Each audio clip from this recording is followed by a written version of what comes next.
Pronto, já estamos também no canal do YouTube. Vivi, seja bem-vinda. Muito obrigado por ter aceito em cima da hora aí quase que o nosso convite. A Vivi é do nosso grupo também de pesquisa e estudos. E a gente já tem um trabalho muito bacana com transtorno do neurodesenvolvimento. A Vivi tem aí uma expertise nesse assunto. E como eu tinha falado, e claro, também de acordo com o nosso tempo, a gente faria uma interação entre educação e os transtornos do neurodesenvolvimento associado à neurometria. Tá bom, Vivi? Então vamos lá, coloca aí os seus slides, vamos ver se a gente consegue subir aqui no YouTube e também nas outras plataformas que a gente está aqui. Eu vou me apresentar rapidamente. Eu sou a Viviane, eu sou formada em Educação pela Unicamp, tenho algumas pós, uma em Psicopedagogia, outra em Neuropsicopedagogia, sou técnica em Neurometria, sou screener para Síndrome de Ehlers, não sei se alguém já ouviu falar desse transtorno, e faço parte do laboratório de neurometria e atividade física lá da Unicamp com o Gorla. E faço algumas pesquisas e vai ser parte dessa pesquisa que eu vou estar mostrando aqui com vocês. Eu tenho consultório de transtornos de aprendizagem, então eu trabalho em consultório particular, tá? Quando eu não estou lá na Unicamp, então eu trabalho com todos os transtornos de neurodesenvolvimento, TDAH, dislexia, descalculia, autismo, e síndrome de Ehlers, que vai ser uma das coisas que vai estar aqui no tema, que é inclusive a minha pesquisa ali com o Gorla. Então eu vou começar falando um pouquinho de porcentagens aí de população com transtorno de neurodesenvolvimento, e eu vou sempre linkar o que a gente faz ali, né, no meu grupo, né, eu e o pessoal aí do Laboratório de Neurometria da Unicamp, o que a gente faz para buscar mais validação, mais indícios para ter certeza, tanto no diagnóstico, para depois promover o tratamento, pensando em neurometria, tá bom? Então, só para a gente se situar, o transtorno de neurodesenvolvimento é super importante. A gente tem no TDAH, que é o famoso, né, transtorno de déficit de atenção e hiperatividade, a gente tem de 3 a 5% da população. O autismo, a gente tem uma em cada 110 pessoas. Isso porque esse número do autismo ele está muito conservador, porque já estão falando em números muito maiores. A dislexia, a gente fala em 5 a 15% da população. A ansiedade, o Brasil é dito como tendo o maior número de ansiosos do mundo, segundo a OMS, são 9,3% da população, e a síndrome de Ehlers, que é o que nós vamos falar um pouquinho mais, é 15% da população. Então, se a gente somar tudo isso, é muita gente, né? Então, é importante a gente ter testes, ter tecnologia como a neurometria, por exemplo, para nos ajudar a validar essas queixas, fechar diagnóstico e depois propor tratamento, que é a minha área de trabalho e minha área de pesquisa. Então, quando eu coloco aqui quebrando mitos e validando queixas, é exatamente isso, porque não tem nada pior do que você ouvir, como eu escuto praticamente todos os dias no consultório, os pais chegarem e falando, meu filho é preguiçoso, meu filho não quer nada com nada, meu filho só quer jogar, o meu filho só presta atenção em jogo e não quer prestar atenção na escola, ele é vagabundo. Então, isso é terrível, né? Ou mesmo um adulto chegando falando, olha, eu acho que eu estou endoidecendo. E, na verdade, a criança, né, o filho não é vagabundo e esse adulto não está enlouquecendo. Ele, na verdade, ele tem alguma coisa, ou ele está sofrendo de ansiedade, ou ele é um TDAH, que ele não sabe que ele tem um TDAH, até porque às vezes ele não é hiperativo, então os TDAHs só desatentos passam desapercebidos. E aí, quando a gente chega e vai fazer um DLO, vai fazer os outros testes e escalas que eu uso, e a gente fala, olha, você não está enlouquecendo, seu filho não é vagabundo, você tem tal coisa, você quebrou um mito e você validou uma queixa, aquela pessoa começa a respirar melhor. Então, para mim, assim, é super, eu fico extremamente feliz quando eu fecho um diagnóstico, eu tomo muito cuidado para fechar diagnósticos corretos, porque a gente tem a indústria do diagnóstico hoje em dia também, né? onde todo mundo tem TDAH, e não é bem assim. Então, assim, eu tomo muito cuidado, e a neurometria é uma ferramenta importantíssima para eu fechar corretamente. Por quê? Até ainda falando um pouquinho mais do TDAH, que é mais conhecido, às vezes a pessoa ela não tem TDAH, mas ela está com os sintomas de TDAH. E se a gente descobrir algumas coisas que a gente descobre ali no DLO, e muda alguns hábitos, a pessoa passa a não ter mais aqueles sintomas, né? E a gente validou a queixa e ainda resolveu o problema. Então, começando pelo TDAH, que é o mais famoso, só para quem, a maioria das pessoas conhecem de nome, mas não sei se conhecem a fundo o que é o TDAH. Ele é de origem genética, muitas vezes é uma falha de neurotransmissores no córtex pré-frontal, então tem uma falha ali de noradrenalina e de dopamina, né? E aí as terminações não se conversam direito, essa região do córtex pré-frontal ela acaba ficando subdesenvolvida ou ela demora muito para amadurecer, principalmente algo que a gente chama de bainha de mielina, e a hora que chega os hormônios na adolescência, as coisas acabam piorando um pouco mais, porque a chegada dos hormônios na adolescência potencializa algumas coisas que estavam meio ali quietinhas, ou só começando a incomodar, e incomoda de vez. Ela pode ser, quando ela não é genética, né, muitos TDAH são de origem genética, a gente inclusive tem que perguntar na anamnese se já não tem alguém diagnosticado na família, mas também pode ser adquirido com fatores ambientais, como o uso de nicotina, como a mulheres que ficaram expostas quando grávidas a cigarro, ou uso de drogas, quando a gente pega, por exemplo, crianças adotadas, quando os pais adotivos sabem que essas crianças vieram aí de mães que usavam drogas, a gente já sabe que nós vamos ter algum problema, alguma falha aí de desenvolvimento nesse córtex pré-frontal. Uso de álcool é o mesmo problema, crianças expostas a chumbo. Ontem mesmo estava conversando com um paciente, não conseguia achar, não achava o que podia ser, e aí, assim, mora do lado de um lixão. Não dá para eu ter certeza que esse é o problema, mas um lixão, e de repente está, dependendo do que é jogado nesse lixão, pode ser um ar tóxico que essa criança está respirando. Traumatismo neonatais, a gente já ouviu falar de crianças até que caem, né, na hora do parto, o médico derruba, ou partos muito traumáticos, onde realmente tem algum problema ali para retirar a criança, acaba causando um traumatismo, e a hipóxia, que é a falta de oxigênio, que pode ser ou porque demorou um pouquinho para nascer, ou porque estava com o cordão enrolado, ou alguma outra questão. Então, crianças que acabam ficando em UTIs neonatais, por conta de falha de oxigênio, que o pulmão não está desenvolvido, está com algum problema para respirar, essa falta de oxigênio é uma grande causadora de TDAH. Essa imagem aqui é interessante, nós vamos confrontar com uma próxima imagem da neurometria, que é mais interessante ainda, que mostra o primeiro cérebro aqui o cérebro na esquerda, que é o control, é um cérebro de uma pessoa que não tem TDAH. E o cérebro do lado, né, o ADHD, que está em inglês, essa foto ela foi tirada de um documento em inglês.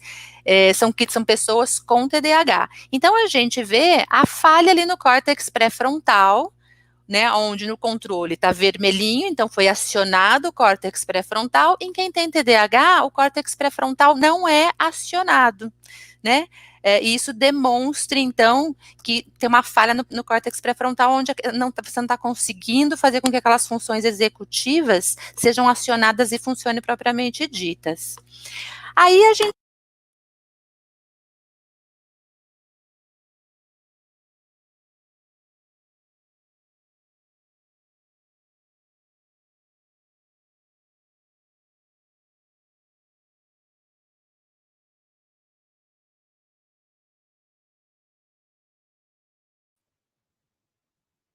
Vivi, está me ouvindo? Caiu o seu áudio.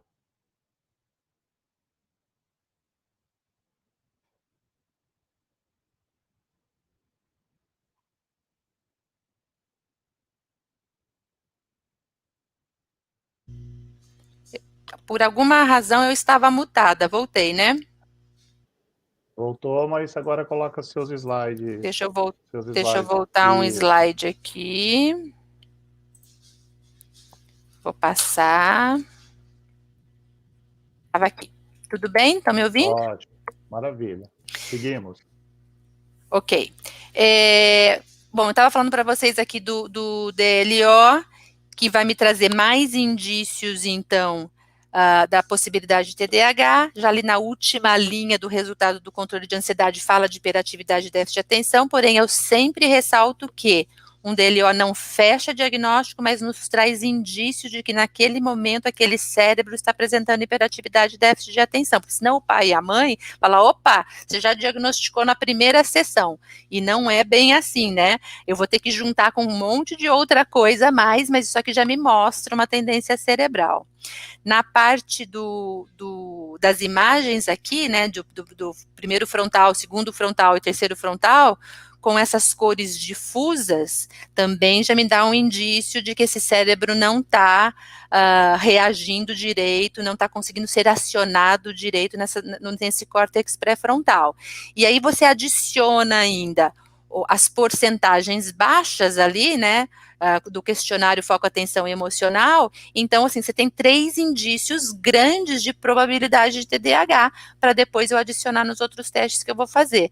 Então, para quem trabalha com diagnóstico, é muito legal você usar essa ferramenta, tá? Vamos falar agora um pouquinho, então, eu vou estar listando aqui alguns transtornos de neurodesenvolvimento. Agora eu vou falar um pouquinho da síndrome de Irlen para vocês, que é o meu motivo, inclusive, de pesquisa na Unicamp. Para quem não conhece, a síndrome de Irlen é uma dificuldade de alteração visoperceptual. Ela é uma falha da informação que o olho manda para o cérebro. É como se o cérebro não processasse corretamente a informação que o olho mandou para ele. Então, o olho não tem nenhum problema, não adianta ir no oftalmo que não vai descobrir o que tem, porque é um problema de neurovisão. E neurovisão é uma coisa nova, eu até sou parte da Sociedade Brasileira de Neurovisão, que fica lá em Belo Horizonte, na Federal lá, onde a gente estuda também sobre isso, e eu sou credenciada por eles para trabalhar com isso, e o mais interessante é que a maioria dos oftalmos não conseguem diagnosticar isso, porque eles estão olhando o que a gente chama de vista, né, que é o olho, e não a visão, que é essa informação que o cérebro capta. Bem sucintamente, para vocês entenderem, a síndrome de Irlen, ela ficaria quietinha, ninguém perceberia que ela existe, se não fosse por conta da luz. Até porque a gente não enxerga se não houver luz, não é verdade? A gente precisa de luz para enxergar cores, formatos e tudo mais. Porém, a vida moderna trouxe para a gente um impacto ruim, porque hoje a gente está exposto aos LEDs, né? O celular é de LED, o computador é de LED, as luzes que iluminam as nossas salas é LED, então a gente está com LED o tempo todo. E o LED, até tem essa imagenzinha aí das ondas de cores. Talvez alguém até entenda melhor do que eu, mas eu vou explicar muito rapidamente. O LED, quando ele chega branco, né, uma lâmpada de LED para chegar branca no nosso olho, ela está emanando um arco-íris de cores, tá? Porém, esse arco-íris não é um arco-íris muito bem elaborado no caso do LED, porque ele emana mais frequências do que outras, então tem algumas cores, ele manda mais do que outras cores. E a frequência que fica mais ou menos ali no 450, 500 Hertz, que é a famosa luz azul, que é a prejudicial e que vai dar o maior problema nessas pessoas que têm síndrome de Irlen. Então, quem tem Irlen e tem essa frequência de luz azul entrando pelo olho, acende mais esse Irlen e a pessoa fica com mais dificuldade para processar a informação que o olho está mandando para ela. E a gente vive num mundo de LED, então vocês imaginam, talvez até vocês possam estar pensando, nunca ouvi falar em Irlen, mas a gente nunca teve tanto LED no nosso olho quanto agora, né? Por isso que a gente tem que falar sobre isso. A síndrome de Ilen, ela ela é de origem genética, e não pula gerações pelos todos os estudos que a gente tem. Então, se um dos pais tiver, o filho pode ter, mas se um dos pais não tiver, não vai passar, porque não pula gerações. Mas ela pode ser adquirida por contusão. Então, uma contusão que não precisa nem ser nada muito forte, mas uma batida de carro, uma queda no parquinho, um jogo de futebol onde deu com a cabeça muito forte no cotovelo de alguém, essa contusão já pode levar a desenvolver síndrome de Ilen também. Os sintomas, eles se misturam aos sintomas do TDAH e da dislexia e da ansiedade, tá? Então, ele tem, assim, quem tem síndrome de Ilen, tem dificuldades atencionais, tem alta ansiedade, tem alta fotossensibilidade, um problema com luz, cefaleias e enxaquecas, dificuldade com matemática, um probleminha de lateralidade, a lateralidade não funciona, o campo periférico é reduzido, e um probleminha com profundidade. Eles não medem direito a profundidade. Como tem esse probleminha no campo periférico aí reduzido e profundidade, essas pessoas acabam sendo desastradas. Então, elas ficam com a coordenação motora um pouquinho com problema. E é esse o motivo que me levou, inclusive, para a Faculdade de Educação Física com o Gorla, porque pessoas com síndrome de Ilen, elas têm problemas de coordenação. Então, é isso que a gente está estudando aqui. Desculpa, a gente baixei um pouquinho, porque 2 cachorros apareceram aqui querendo uma bolinha que estava embaixo de mim, mas já está resolvido. Continuando, só para exemplificar, pessoas com síndrome de Ilen, então, elas vêm com distorção. Aqui tem 2 exemplos de distorções para vocês, né, que óculos não resolveriam, mas sim as intervenções com lâminas coloridas ou com filtros que resolveria esse tipo de distorção, tá? Tem outras mais distorções, mas essas aqui são 2 distorções importantes, por isso que acaba se confundindo com dislexia. Aliás, daqui a pouco eu vou falar um pouquinho de dislexia, mas algumas pessoas advocam que existe dislexia visual e eu acabo não concordando com isso, porque dislexia é de ordem fonológica. Então, quando a gente está falando em dislexia visual, muito provavelmente a gente está falando em síndrome de Ilen, mas não está dando o devido nome a ela, tá? Porque realmente é muito parecido. E é possível você ter dislexia e Ilen, ou um ou outro. Um padrão neural, aqui, isso aqui é um PET scan, um padrão neural de síndrome de Ilen, é esse aqui que está em vermelhinho. É um cérebro que, quando você vai requisitá-lo para qualquer coisa que seja, para escrever, para ler, para ver uma imagem, em vez dele acender somente aquele local que foi requisitado, só acender córtex pré-frontal, só acender a parte direita ou esquerda, ele acende inteiro como árvore de Natal. Por isso que essas pessoas ficam com muita dor de cabeça, muito cansadas e muito ansiosas. Então, são pessoas cujo cérebro é extremamente usado, ele fica muito cansado por ter esse padrão neural muito hiperativo quando está sob luz, tá? Aí entra a pesquisa que eu estou fazendo, e eu estava buscando na verdade eu não estava buscando um marcador, mas eu tenho muito paciente com Ilen, porque eu sou muito conhecida pela síndrome de Ilen, e aí eu comecei a fazer DLO nos meus pacientes, e eu falei, poxa vida, mas todos meus pacientes com síndrome de Ilen, que já estavam diagnosticados com síndrome de Ilen, tem um probleminha aqui no axial. Dava sempre cor difusa na imagem e sempre uma porcentagem desorganizada ou baixa. Isso eu posso dizer para vocês que praticamente 95% dos casos aparece esse padrão. Se a gente lembrar, tem N coisas que a área axial ela é responsável, né? Mas uma das coisas é uma coordenação mais desastrado, tal. E aí tem a ver com aquela parte da coordenação que a gente já mencionou.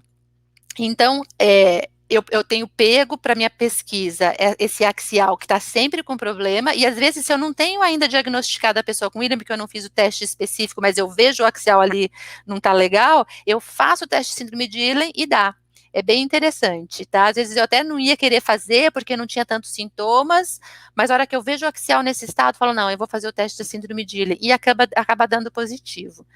Outros marcadores comuns, tirando as duas imagens aqui no DLO, é que essas pessoas normalmente apresentam estresse adrenal elevado, desatenção e hiperatividade, que não são controladas por medicamento, tá? Então você pega, eu faço muito DLO de controle de Ritalina, de Venvanse, de Concerta, de metilfenidato, de medicamento para TDAH, né?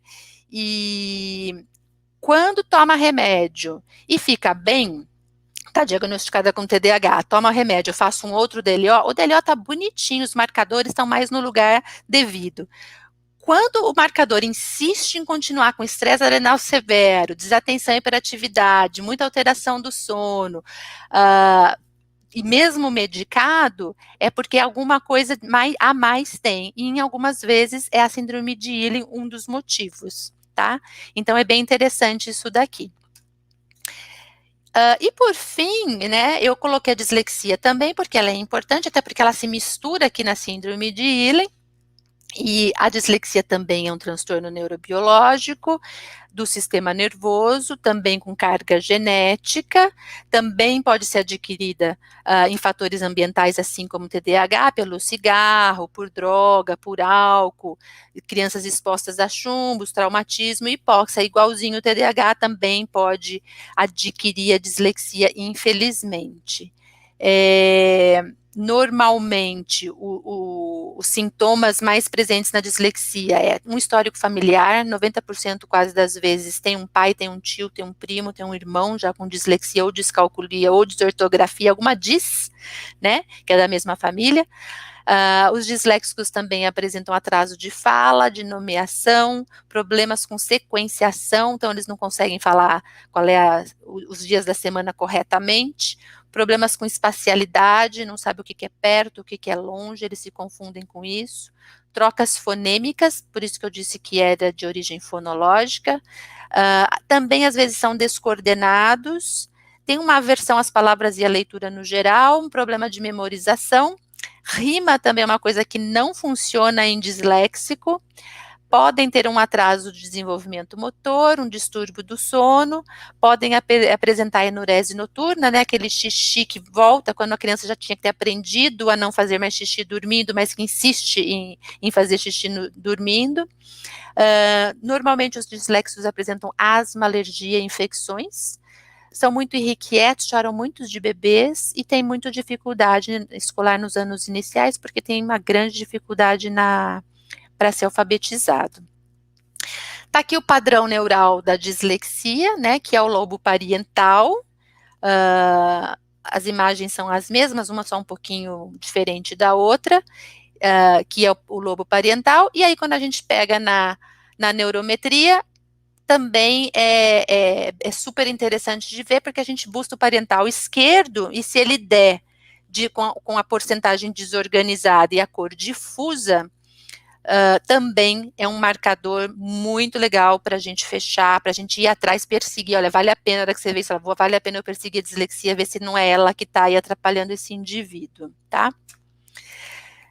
É mais ou menos isso que eu queria mostrar para vocês, que é parte do que a gente faz aí no grupo de pesquisa em neurometria funcional e atividade física, né, a minha parte, mas que o Gor, a Jéssica, a Nay, a Eliana, tá todo mundo envolvido, a gente faz outras coisas, mas a gente queria mostrar esse primeiro momento para vocês. Obrigado, Vivi. Obrigado, desculpa aí o pessoal pela nossa primeira experiência, mas acredito que deu tudo certo.